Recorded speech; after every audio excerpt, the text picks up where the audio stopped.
Isaiah 17.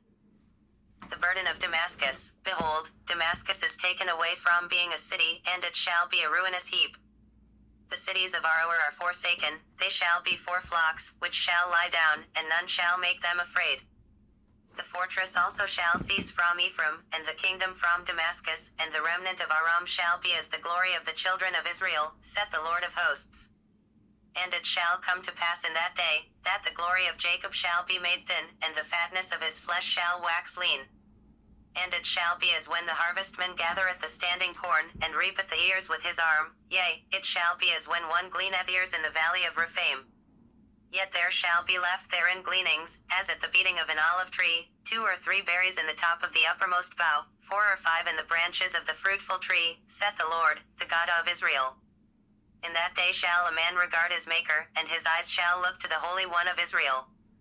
And he shall not regard the altars, the work of his hands, neither shall he look to that which his fingers have made, either the Asherim, or the sun images. In that day shall his strong cities be as the forsaken places, which were forsaken from before the children of Israel, after the manner of woods and lofty forests, and it shall be a desolation. For thou hast forgotten the God of thy salvation, and thou hast not been mindful of the rock of thy stronghold, therefore thou didst plant plants of pleasantness, and didst set it with slips of a stranger. In the day of thy planting thou didst make it to grow, and in the morning thou didst make thy seed to blossom, a heap of boughs in the day of grief and of desperate pain.